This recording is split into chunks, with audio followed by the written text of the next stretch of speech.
Okay, naka-record na? Very good. So today we'll be talking about the Hardy-Weinberg equilibrium. This might be something you've heard before. You probably heard this in basic zoology, basic botany, even biology in high school. So Hardy-Weinberg equilibrium is a principle that is often taught um, in genetics. It's a way for us to figure out if a population is evolving or not. Okay? And we use the mathematical principles of Hardy-Weinberg equilibrium to determine if selection is happening to a population or not. Now, since we'll be doing math, I hope that you have calculators with you. I mean, online naman yung quiz natin later, so it's okay if you use your cell phone calculator. But in our face-to-face long exam that will be happening on June 23, please make sure that you have a scientific calculator with you. Now, I've also, before we proceed with today's discussion, I've also received inquiries that some of you have conflict when it comes to the actual exam on June 23. But can someone explain to me how there is conflict when we will be having your exam during class hours? Is it because you have taken up another class that has the same class hours as us? I saw someone raise their hand. Go ahead, Mark. Good morning po, Doc. Actually, yung exam kasi nung 423 is Dev Bio Lab. Mm. At And nagde-dev biolab ka during lecture? special class po kasi siya, Doc. So, But this is a regular class. We should take precedence over them. ano po siya, Doc? 7 o'clock to 9, I think. Mm-hmm. And then from Manila campus po kasi siya. So, yung exam po, if ever after Monday, ay after po nun, I have to take the shuttle pa po. I see. Well, if ikaw lang ba yung ganyan, Mark, or several kayo sa class na to? I don't know po if meron pa po akong classmates here na. Ayun, si Daniel din po. And si Maxine. Have you informed your dev bio professor of this situation? Kinausap ko po siya last Monday din po. And Anong sabi niya? sabi niya din po is inform din po kayo, Doc, if ever. Sino yung faculty niyo?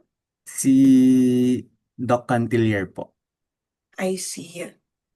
Kaya ayun. Um, sige, we Ang, can, sige po, yes, Doc. sige, go ahead, Mark. Anong Ang sasabihin mo? concern lang din po kasi ni Doc Cantilier is, ano Mm-mm. po siya, moving exam. So, naka, may microscope po na naka-set up.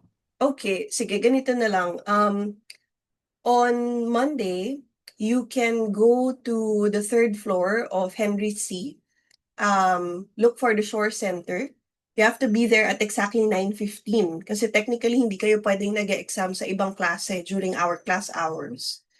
Um, you look for my laboratory, the CrabTech Innovations Laboratory. I'll give you the name of the person you will look for and you can take the exam there. Pero I believe, Sir Lawrence, face-to-face ka rin sa lab ng Monday, no? Yes, I So, think ang magkaka-problem is si Maxine. mm kasi kailangan niyang bumiyahe after ng exam natin. Anong oras po yung lab, Doc? If 11. 11. 11. Pero mag-e-exam kayo ng 9:15 to 10:45. Si Maxine lang ba, Sir Lawrence, ang maglalab? I think sa mga nagtaas, siya lang yung may lab. Okay, Ay, and ano na rin to, no? Oral assessment rin kayo? yes, we're XR 4. Baka pwedeng yung group ni Maxine, idulo na lang natin kasi medyo unique talaga yung situation. I think possible naman. Until 2 naman tayo eh. So kung Kung Makapag-exam malilate. siya and then humabol. Kaya naman. Okay, Maxine, is that all right with you? Hello? Doc, I Yes? think there's a confusion po. Ibang Maxine pala siya. Tolentino pala yung sinasabi ko. Okay. So hindi ma-affect si Sorry. Maxine. Okay. Okay, sorry. Okay, so walang issue sa lab, Sir Lawrence? Yes, walang issue sa lab. So we can proceed with letting them take the exam separately. Sa Manila, no? Yes. Yun Okay. yung pinaka-okay, I think. Okay. So for the three of you who raised your hands, are you all right with this setup? Okay, great. So sige, please make sure to remind me on Thursday. I know it's Laguna Day, so technically holiday siya. But again, we will be having an asynchronous class. So katulad ng ginagawa natin before, i-record ko yung lecture during class hours, but it's optional for you to attend the session. But for those who can attend the session, you can get class participation points if you recite. So for those who will be taking your special Dev Bio exam on Monday, maybe you can try and attend the Thursday session so I can inform you who to look for on Monday for your exam. Okay, thumbs up if that's clear for the three who will be taking the Dev Bio exam on Monday. Okay, thank you so much. Okay, now that that's clear, so let's go ahead and talk about Hardy-Weinberg equilibrium. So, the Hardy-Weinberg equilibrium is a hypothesis, it's a theory, and it's also a formula all in one. So, it's a mechanism that helps us understand how populations evolve.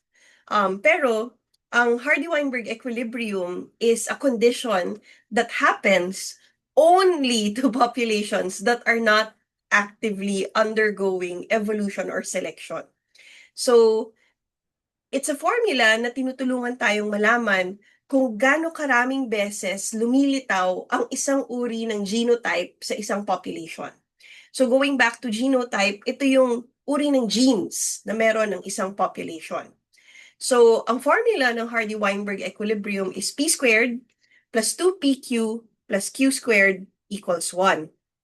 So ang p, if you remember genetics, is the frequency of the dominant allele, yung capital A, or capital B, or capital C, whichever letter we're using. So when we say dominant, if we're following classic Mendelian genetics, this is the allele, the version of the gene that is expressed, whether it's partnered with the same allele or with a different allele. So whether ang kapartner niya ay isa pang capital A or small letter A, yung counterpart phenotype niya ang nakikita natin dun sa organism. So dominant, no? So kunwari, sa kulay ng mata, brown is dominant over blue. So kung na-inherit mo yung brown na allele from one of your parents, kahit na-receive mo yung recessive na blue allele from your other parent, magiging brown pa rin yung mata mo. Pero syempre, obviously, kung brown din yung na-receive mo from both parents, brown talaga yung kulay ng mata. Yung Q naman dito sa formula na ito ay pinapakita yung dami ng recessive allele sa isang population. So, kapartner ng recessive allele, ang dominant allele. So, recessive, siya naman, na-express lang yung counterpart na phenotype niya pag parehong recessive yung nakuha. So, balik tayo dun sa kulay ng mata.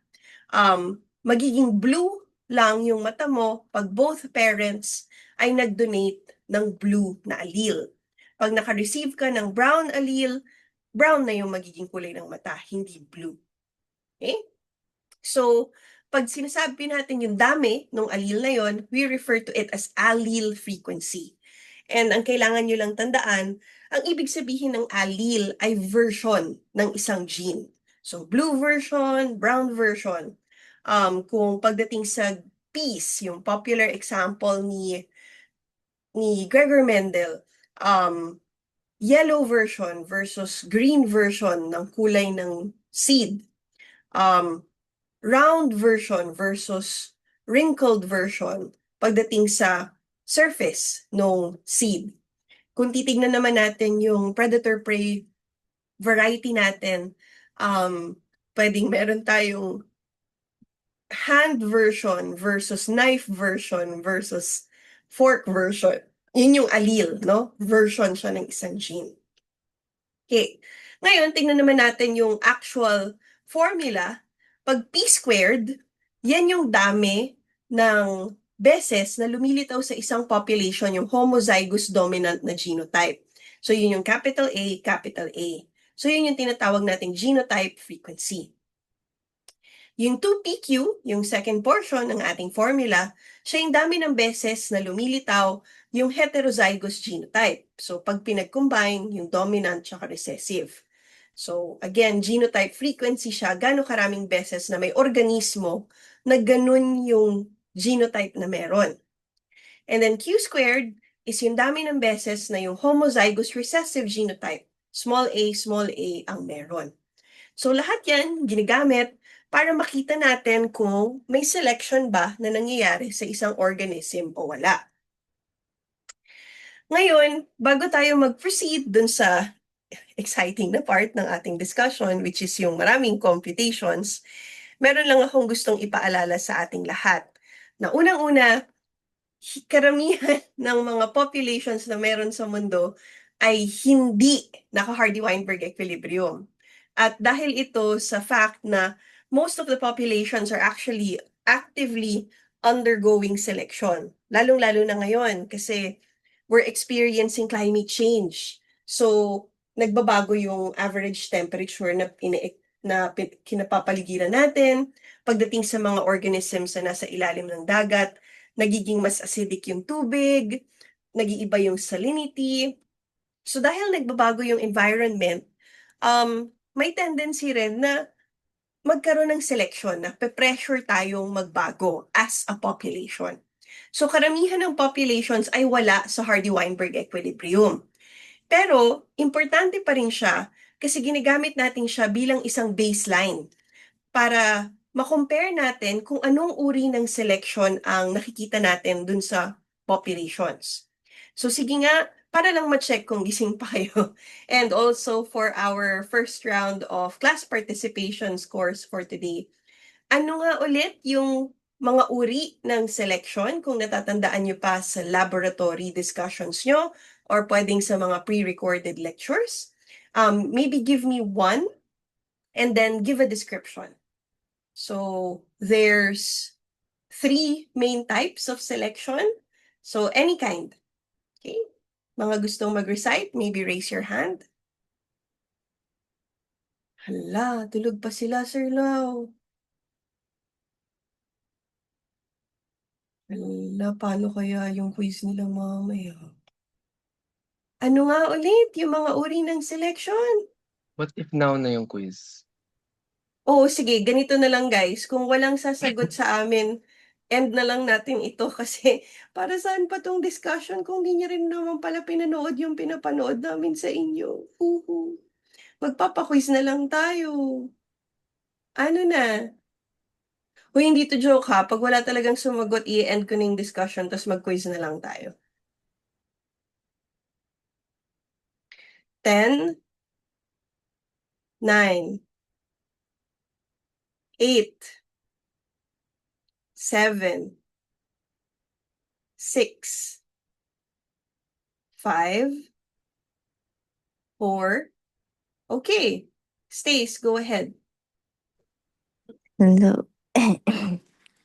For one na naalala ko po is yung natural selection. Natural selection being that it favors one phenotype po. Isa. Okay. So, sige. What Stace gave us is the general bracket, no? Natural selection.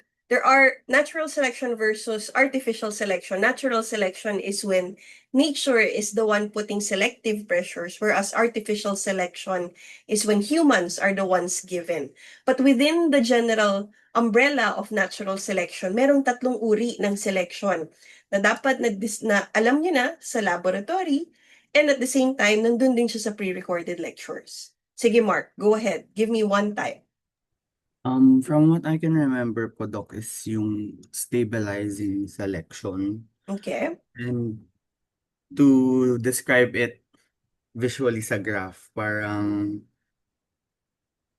pa-bell curve siya na may... Pero to explain it na lang mas madali. It's a type of natural selection na mas fini-favor niya yung intermediate traits ng organism over dun sa extreme traits. So dahil dito po, nagli-lead siya ng reduction in variation within dun sa population na po yun. Okay, thank you so much for that, Mark. So that's right. Wag mo na magbababa ng kamay si China ha, tsaka si Miggy, kayo yung susunod kong tatawagin. So that's one type, stabilizing selection. So when you're trying to describe the type of selection, we often define it by what it selects for, what it selects against, and what it does to diversity. So, pag stabilizing selection, it selects for the intermediate, yung panggitna na uri ng characteristics. It's selecting against the extreme traits, yung mga kakaiba. So, kunwari, sa buntot ng pusa, sa haba ng buntot ng pusa, pag mahaba masyado ang buntot ng pusa, nagdadrag sa ground. Pag masyado namang maiksi, hindi sila nakakabalance. Pag sakto lang yung haba, nakakabalance sila sa matataas na lugar. So, over time, ang naging selection ay stabilizing selection na kalagitnaan lang yung haba ng buntot ng pusa para pwede pa rin silang makatakbo nang hindi nagda-drag sa ground yung buntot pero nakakabalance sila. So, it selects for the intermediate. It selects against the extremes, masyadong mahaba, masyadong maiksi. And it reduces diversity kasi mas nagli-lean lang towards the intermediate. So yun yung isang uri ng selection. Okay, China, maybe you can mention another type of selection. Doc, disruptive selection po, where it's opposite po sa stabilizing na it selects for the extreme traits and selects against the intermediate. Okay, so does it increase or decrease diversity? What do you think? It increases the diversity po. Okay, very good. That's right, China. So the second one is disruptive selection. Again, it's selecting for extremes. It's selecting against the intermediate. And it actually has the tendency to increase the diversity kasi yung mas extreme, parehong dulo naman yung sineselect niya. And the last one, Miggy? The last po is directional selection. It's just like disruptive selection po, only that it favors only one of the extreme traits over the average or intermediate traits po. Okay, and what does it do to diversity? I think po it reduces diversity opposite to disruptive po. Okay, thank you for that, Miggy. So when it comes to directional selection, it selects for one extreme, it selects against the intermediate and the other extreme, and then yes, it also decreases diversity kasi ang pinipili lang natin ay isang extreme. Okay. So yun yung mga uri ng natural selection, but of course, may mga times na ang populations, lalo na pag naka-Hardy-Weinberg equilibrium sila, walang selection na nangyayari. So none of the characteristics are being selected for or against. Hindi selected for or against ang extreme, hindi selected for or against ang median. So pwedeng walang change na nangyayari or pwedeng walang pattern of change. So, yun. Now, Pagdating naman sa paggamit ng Hardy-Weinberg equilibrium, pag gusto na nating i-predict kung anong mangyayari sa isang population, usually ang tinitingnan natin parehong allele frequencies at genotype frequencies. So, paano natin malalaman ang genotype frequency ng isang organism? So, most of the times we have to work with diploid organisms, so we'll limit our discussions to that. Hindi ko na kayo bibigyan ng examples ng haploid, pero if you're ever interested in doing this kind of work, pwede rin itong gawin sa haploid. Medyo magbabago lang yung computations natin. So, let's say we have a diploid organism, polymorphic siya, meaning merong at least 2 versions ng gene niya with the following genotype frequencies. Homozygous dominant, that's how you describe capital A, capital A. So, homozygous dominant, merong 30 individuals. Heterozygous, ganun natin i-describe si capital A, small a, merong 20 individuals. And then homozygous recessive, small a, merong 50 individuals. Paano natin i-compute yung genotype frequencies nila? So, the simplest way to do it, and that's how I'll teach you, is you compute for the total number of individuals. Sorry, may mali dun sa math. Okay, sorry. Yeah, so 30 plus 20 plus 50 equals 100. Tapos, i-compute natin yung percent ng each individual. So, genotype frequency equals number of individuals with genotype divided by the total number of individuals. So, for homozygous dominant, 30 divided by total, so that's 0.3 or 30%. For heterozygous, 20 divided by total, which is 100, equals 0.2 or 20%. And then for homozygous recessive, it's 50 divided by 100, so that's 0.5 or 50%. Pagdating sa genotype frequencies, pwede siyang decimal, pwedeng percentage. Pero wag niyong paghahaluin. Okay? So, acceptable yan pareho. Pwedeng decimal, pwedeng percent. Pag naman aalamin ang allele frequencies ng isang organism, tas given ang observed number of individuals, what you need to do is to add the number of times the allele appears and divide by the total number of alleles in the population. So for example, yung dominant na allele, which is capital A, again, siya yung letter P. So, nag-appear siya 30 times sa homozygous dominant and then another 30. Kasi doble, no? Dalawa yung genes na meron ang diploid. And then, isang beses sa heterozygous individuals. Kaya 30 plus 30 plus 20. All divided by 200. Kasi kahit meron tayong 100 individuals, dahil diploid sila, dalawa yung kopya ng genes nila. Kaya 200. So 30, referring to yung unang kopya ng dominant A, 30, pangalawang kopya ng dominant A, and then 20, yung isang kopya dito ng dominant A, all divided by 200. So 30 plus 30 is 60, plus 20 is 80. 80 divided by 200 is 0.4 or 40%. Yan yung allele frequency ng dominant allele.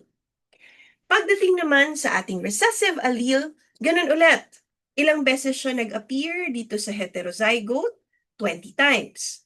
Ilang beses siya nag-appear sa homozygous recessive? 50 and then another 50. So kaya 20 plus 50 plus 50 divided by 200, which is equivalent to 0.6 or 60%. So before we proceed to our next set of computations, do you have any questions or points of clarification? Kung meron pong medyo naguguluhan, now would be the best time to ask.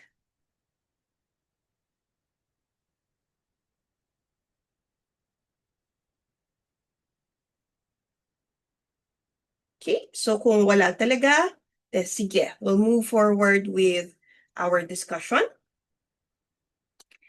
Ngayon, pwede rin nating i-compute yung tinatawag naman nating zygotic frequencies.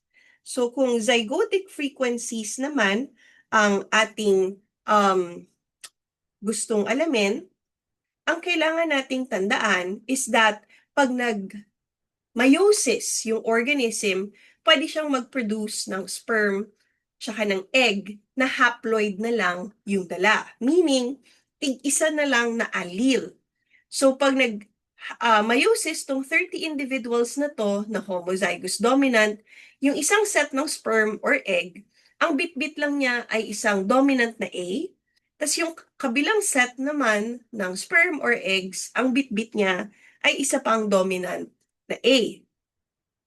Sa 20 individuals naman natin na heterozygote, pag nag-meiosis siya, yung kalahati ng sperm and egg, dominant A, yung kalahati, recessive A. Pagdating naman sa ating homozygous recessive na individuals, pagdating sa ating mga homozygous recessive individuals, kalahati naman ay magiging recessive A at yung kalahati ay magiging recessive A. Okay. So, you assume normal distribution of sex. So, magiging 50-50 ang ating male to female ratio for now. Okay, pero in the future, may mga computations tayo na hindi normal ang distribution, ha? So, ang mangyayari is, kung yung male gametes, capital A, 0.4, yung frequency. Bakit 0.4? Balikan natin yung computation kanina. 0.4 natin siya na-compute kasi again, 200 times nag-appear, 200 alleles ang meron sa organism na ito. So, 200 alleles ang meron sa population na ito. And then, 80 times nag-appear yung dominant na allele. So, huwag na kayong masyadong mag-isip ng pampakomplicate. Basta bilangin nyo lang ilang beses nga ba nag-appear sa population na ito yung allele na capital A. So 30-30, 2 beses sa individuals na ito, 20, isang beses sa individuals na ito. Kaya siya 80 over 200, 0.4. So kaya 0.4 dito, and then 0.6 naman yung small letter A. Kasi again, nung kinompute natin yung allele frequencies, 20 sa heterozygote, 50 and 50, 2 beses kasi sa homozygous recessive, all divided by 200. Kasi again, kung meron kang 100 individuals, 2 yung kopya ng alleles nila, ng genes nila, so naging over 200. Okay? So, pag meron ka na yan, so ang male gametes natin, capital A, small a. Ang female gametes naman natin, ganun din, pero usually, tinatry natin silang i-combine sa isa't isa. So, paano kung yung male ay may capital A at yung female ay capital A? Paano kung yung male ay capital A, tas yung female naman ay small a? Paano kung yung male ay small a at yung female ay capital A? Paano kung yung male ay small a at yung female ay small a? So, kung baga, ano yung all possible combinations na meron? So, ang magiging zygotic frequencies is computed by multiplying the allele frequency of the male gamete and the allele frequency of the female gamete. So, 0.4 times 0.4 equals 0.16. So, yan yung dami ng beses, 16%, na lalabas ang homozygous dominant. Kasi pag pinag-combine mo ang capital A sa capital A, yun ang lalabas na baby, homozygous dominant. Para naman mabuo ang heterozygous na babies, kailangan may capital A na sperm at small letter A na egg na mag-fuse. So 0.4 times 0.6 equals 0.24. Ganun din sa isa pang possibility, which is sperm naman na merong recessive A at egg naman na may dominant A ang magkikita. So 0.6 times 0.4 is 0.24. So since there are two instances na pwedeng lumabas ang heterozygote, 0.24 plus 0.24 equals 0.48. Yan yung zygotic frequency or dami ng beses na pwedeng magkaanak na heterozygote yung population na ito. Pagdating naman sa homozygous recessive, small a, 0.6 and 0.6. So 0.6 times 0.6 equals 0.36. That's the number of times or the instances when this population can have an offspring that is homozygous recessive. So, kaya siya pwedeng pang-predict ng future kasi tinitingnan natin kung ano yung percentage ng population sa kinahaharap na pwedeng maging ganun ang characteristic. Okay? Any questions about this computation so far? Again, ang policy po natin sa lecture, hands up at magtatanong through the mic ha. Hindi po tayo magtatanong through the chat.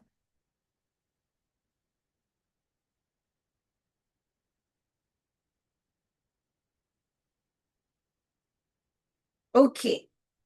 So kung walang questions, meron pang isang pwedeng version ng question na to. What is the allele frequencies of the second generation? So again, ang titingnan natin, okay, meron na tayong zygotic frequencies. Paano natin siya gagamitin para i-compute yung genotype frequencies ng susunod na generation? So, hindi natin alam kung gaano karami ba yung individuals na meron tayo. So, ang pinakamagandang gawin is assume na meron tayong maraming individuals. So, ako ang lagi kong ginagamit 100. Kasi 0.16 times 100, ibig sabihin meron akong 16 individuals. So, mas nagiging madali yung math ko. So, pag inassume ko na 100 yung individuals, 0.16 yung zygotic frequency ng homozygous dominant, ibig sabihin, merong 16 individuals na yun ang genotype. Since ang zygotic frequency ng heterozygote ay 0.48, pag minultiply ko siya sa 100, ibig sabihin, posibleng merong 48 individuals na merong ganong genotype. And then for homozygous recessive, since 0.36 siya, pag minultiply ko siya sa 100, ibig sabihin, posibleng merong 36 individuals na merong ganong genotype. So again, bakit may B? May wala namang B, sorry. Ang daming typo. A dito. Yan. So, kung gusto nating malaman yung allele frequencies ng dominant, which is capital A, so let's say P. So again, katulad ng ginawa natin kanina, 16 times siyang nag-appear sa individuals na ito for one round, and then 16 again for another, kasi dalawa yung kopya.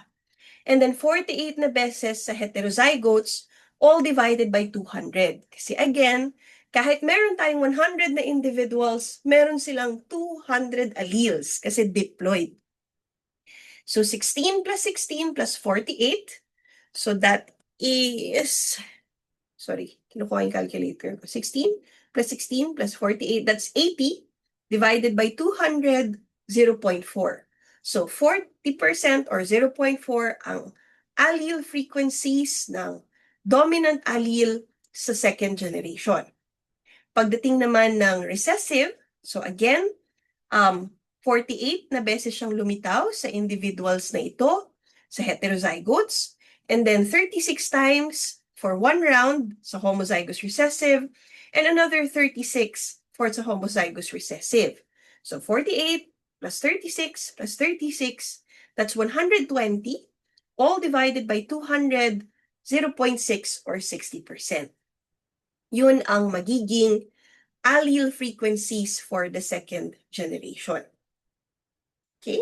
So, ang interesting dyan, balikan natin yung given kanina ha. So, sa parental generation, yung na-observe natin, yung unang-unang tanong, ang allele frequency ng dominant ay 40%, ang allele frequency ng recessive ay 60%, and kung titignan natin yung offsprings, yung second generation, which is now called the F1 generation, ang allele frequency pa rin ng dominant ay 40 at ang allele frequency ng recessive ay still 60 kahit nagbago na ang ating genotype frequencies. So usually, ganon sa isang population na hindi pinapasukan ng ibang organisms, na hindi nagkakaroon ng mutation, kasi nare-retain yung dami ng alleles. Nagbabago-bago lang sila ng partners. So the allele frequencies usually have the same frequency in a population that is in Hardy-Weinberg equilibrium kasi nagpapasapasahan lang tayo ng alleles sa isa't isa, pero wala namang nai-introduce na bago. So nare-retain yung proportions na yun. Pero again, paano kung nagkaroon naman na tayo ng selection? So, paano, again, pag tinatry po nating alamin kung anong uri ng selection, gumagawa po tayo ng bar graph. It's usually a bar graph, not a line graph, with the x-axis referring to the phenotype. So, kunyari, red, orange, yellow, green, blue, indigo, violet. Wow, rainbow. O kaya size, 0, 1, 2, 3, 4, 5, 6, 7, 8, 9, 10 centimeters. And usually, it's arranged from one extreme to the other. So, kunyari, buntot ng pusa, short, medium, long. Para mas makita natin kung anong uri ng selection. Pwede ring beak size, so small to large beak size. And then, yung y-axis could be its frequency in percentage or yung number ng individuals. Para mas makikita natin kung sino ang dumadami o kumukonti over generations. So, ang kino-compare natin dito ay generations, ha? So, parents, yung offspring nila, and then yung offspring nila. Tapos, pwede tayong gumawa ng best fit line para makita kung ano yung shape niya. So, it's a bar graph that has a best fit line. So again, remind ko lang din ulit ang mga tao pagdating sa iba't ibang uri ng selection, na-discuss ito sa lab and also sa mga pre-recorded lecture. Pagdating sa directional selection, it's selecting for one extreme, pwedeng yung extreme na small or extreme na large, and it's selecting against the average or the intermediate. It's also selecting against the other extreme. Pinapakonte niya rin ang diversity. Ang stabilizing selection, it's selecting for the intermediate, selecting against both extremes. It also reduces diversity. Disruptive selection, it selects for the extremes, it selects against the intermediate, has a tendency to increase diversity, pero again, posible rin na walang selection, meaning walang nasa-select for or against na phenotype. So, paano natin pwedeng gamitin ang Hardy-Weinberg equilibrium para ma-detect ang selection? Well, we can do it by checking for overrepresentation o kaya underrepresentation ng mga genotypes, not really alleles. Not alleles. Underrepresentation of genotypes. Which genotype? Okay. Yan. So, pwede natin siyang gamitin para alamin kung anong genotype ang under or overrepresented.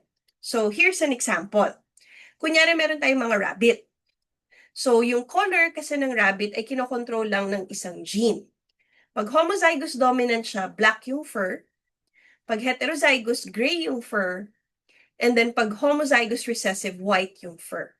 So this is an example of a non-Mendelian form of genetics, which is called incomplete dominance. Okay? So, nung nag-experiment tayo ng breeding ng rabbits, napansin natin na ang parent population natin, kalahati ay black, kasi nga, so homozygous dominant sila. 40% ay heterozygous, kasi gray yung fur, and 10% ay white, kasi so homozygous recessive sila.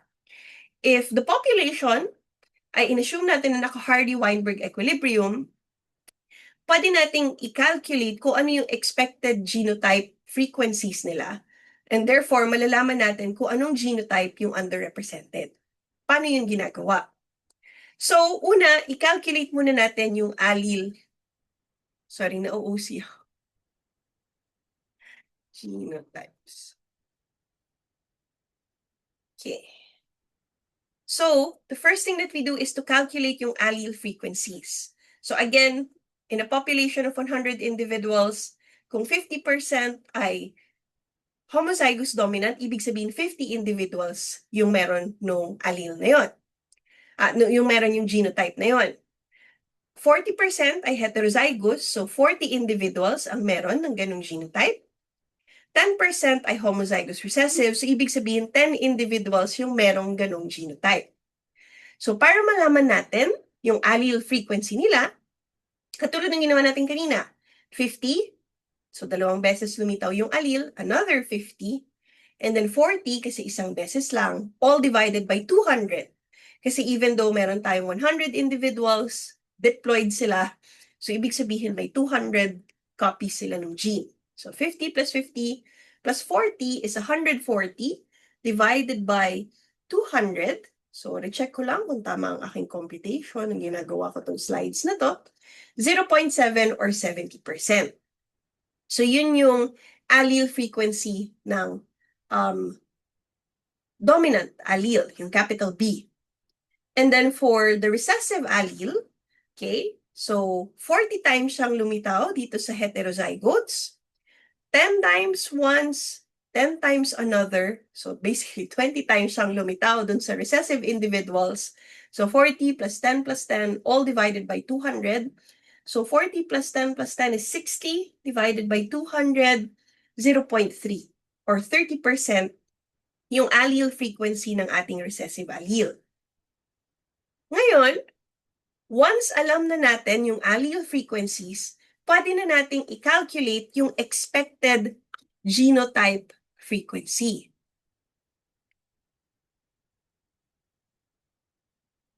Okay? So, gagamitin na natin si Hardy-Weinberg equilibrium.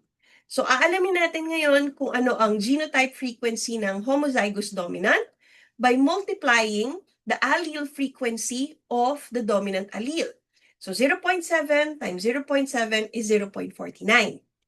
Yung heterozygote naman, 2pq. So 2 times 0.7 times 0.3. So that's 0.42. And then yung homozygous recessive is q squared. So that's 0.3 times 0.3, which is 0.09. So now that we have that, we compare yung observed, yun yung given sa question kanina, and yung expected. So yung capital B, observed, 50, pero dapat 0.49 lang siya. So it's slightly overrepresented. Yung heterozygote, 40, pero dapat, 0.42 siya. So it's underrepresented. Yung small letter B naman, 10 siya, pero dapat 9 lang siya. So it's overrepresented. So dapat 9, naging 10, dapat 42, naging 40, dapat 49, naging 50. So, given that, ano kayang uri ng selection ang nakikita natin? So, tandaan nyo, pag stabilizing, dumadami ang intermediate. Pag directional, dumadami ang isang extreme. Pag disruptive, dumadami ang parehong extreme. And when we say dumadami, na overrepresent, pag sinasabi natin kumukonte, na underrepresent. So given what we have here, ano kayang uri ng selection ang meron tayo? Okay, anyone who would like to guess and why? Okay, Stace, go ahead. I think po it's disruptive being that dalawa po yung overrepresented and isa po yung underrepresented po. Okay. Anybody who would like to agree or disagree with Stace and maybe refine or have their own explanation? Sayang ang class participation points. Julia, go ahead. I think it's disruptive po. I agree. Okay. Kasi the extremes are overrepresented, which increases variation. While Okay. yung, Go on. yung average naman po is underrepresented. Okay, thank you so much for that, Julia. So both of you are correct. So don't just count how many genotypes are overrepresented or underrepresented. You have to check if the genotypes that are extremes or intermediates are the ones that are over or underrepresented. Kasi pwede ring maging overrepresented yung isang extreme, the slightly overrepresented yung intermediate, but that's gonna be hinting towards directional. So, ang titignan nyo, ang extremes dito would be your homozygous dominant and homozygous recessive. Ang intermediate, yung heterozygote. So, titignan nyo yung patterns na yun. Okay? So, again, tandaan natin, kung gusto nating mag-check ng overrepresentation and underrepresentation ng genotypes, i-calculate natin ang allele frequencies, i-calculate natin ang expected genotype frequencies, and then you compare observed versus expected. So let's try. So we only have about 13 minutes left. Pero sige, try natin mag-calculate kayo. Okay, so let's say meron tayong population ng birds. Ang beak size naman nila ay determined din ng isang gene. Pag homozygous dominant, malaki yung beak. Pag heterozygous, medium yung size ng beak. Pag homozygous recessive, maliit yung beak. Nagbago yung environment. So, yung mga may malalaking beaks daw, supposedly, mas nagsusurvive. So, ito na yung genotype nila. So, homozygous dominant, 70%. Heterozygous, 20%. Homozygous recessive, 10%. So, given that, ang pinakamaganda pa ring paraan para malaman kung anong uri ng selection ay i-compute ang kanilang observed at expected genotype frequencies. So, can you compute for the observed and expected genotype frequencies para malaman natin kung ano ang selected for at against at anong uri ng selection ang meron tayo. I'll give you a couple of minutes, pero pag may ready na, just raise your hand and then share with us your answers.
Okay, we only have 9 minutes left before your first quiz. Anyone with an answer? Okay, Zell, go ahead. Hi po, Doc. For the expected frequencies po, I got 64% for homozygous dominant, 32% for heterozygous, And then 4% for homozygous recessive po. So that means which genotypes are overrepresented? The heterozygous po is the overrepresented. Okay, so given that, what kind of selection are we seeing?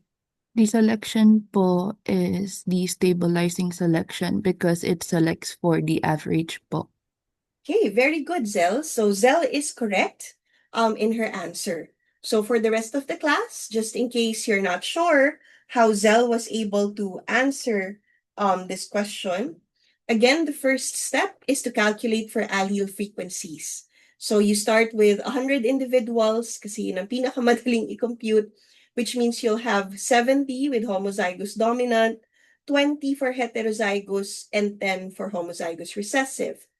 To compute for the allele frequency of the dominant allele, it's going to be 70 plus 70 over plus 20 all over 200, which will give you a value of 0.8 or 80%. For the recessive allele, it's going to be 20 plus 10 plus 10, all divided by 200, which will give you an allele frequency of 0.2 or 20%. From then, you can calculate for equilibrium or expected genotype frequencies. So for the homozygous dominant, it's going to be 0.8 times 0.8, which is going to be 0.64, which is what Zell got. And then for 2PQ, it's going to be 2 times 0.8 times 0.2 from here. And you'll get 0.32. And then for homozygous recessive, it's 0.2 times 0.2, which will be 0.04. So if you compare for the observed and the expected, because again, the expected would indicate Hardy-Weinberg equilibrium, you'll get 0.8 times 0.8, which is 64. So 70 compared to 64. Homozygous dominant is actually underrepresented. The heterozygous, 20 and 32. So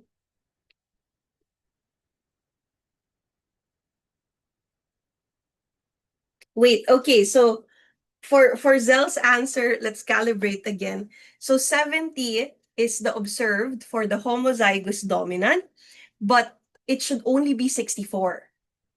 For heterozygous, it's supposed to be 32, but it's actually just 20%. For homozygous recessive, it should just be 4%, but it's actually 10%. So, going back, observed yung nakita. Yung kinompute nyo, yun yung dapat. So, balikan natin yung huli kong tanong kay Zell. And this time, I'm opening this for everybody. Which genotypes are overrepresented? So, again, yung expected, yung dapat, yung observed, yung nangyari. So, again, for the class, ano talaga yung overrepresented? Ano yung dumami from equilibrium? Kira, go ahead. The homozygotes po. Okay, both homozygotes or just one? Both po. Okay, so what kind of selection is that? It's disruptive po. Okay, anybody who would like to agree or disagree with Kira?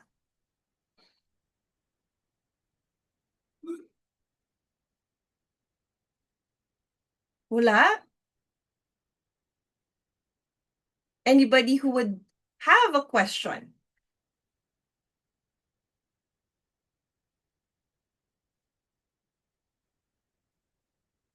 Sige, 5 minutes na lang, magkuquiz na kayo. Sige, so far mukhang at least may nakakagets at pwedeng mag-survive dun sa quiz. So, karamihan sa mga questions natin ay magiging ganitong computation. Pero may mga questions din naman tayo para makahinga-hinga na binibigay yung original at binibigay yung bago. So, for example, dito sa example na ito, meron naman tayong fish. Pag homozygous dominant, bright yellow yung color. Pag heterozygous, greenish yellow. And then pag homozygous recessive, bright green. Binibigay yung original na genotype frequency, which is 30, 40, and 30. And then binibigay na after several generations, nagiging iba. Naging 50, 10, and 40. So, pag ganito, i-compare nyo lang yung original at yung final. And in this case, yung final, dumami ang ating extremes at kumonte ang ating intermediate. Another example of disruptive. Okay? So, dito ko na tutuldukan ang ating discussion for today kasi magsa-start na yung assessment nyo in 3 minutes. So, I hope you can make sure that you have good internet connection for our quiz today. You'll have, I believe, 30 minutes to answer the quiz this time kasi nga, it's a 20-point quiz at may mga computations din. So, last call for questions or points of clarification. China, go ahead. Doc, for this type of question po, just to clarify, do we also perform the same computations for like the before and after? No need for this one. You just compare the after to the before. Okay. Okay po, Doc. Thank you. Sure. Okay, anything else?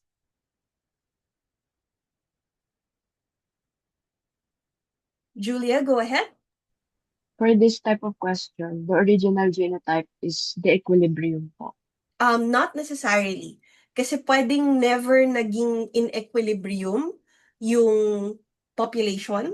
Pwedeng continuously undergoing selection siya. So pag ganitong question, wala tayong equilibrium state. So it's more of one generation over another, which is what will be happening in lab. Hindi necessarily in equilibrium yung population nyo. So like generation 1 versus generation 5. So titingnan nyo lang kung sino yung dumadami at sino yung kumukonte. Okay po. Thank you po. You're welcome. Okay, last 2 minutes. Any other questions?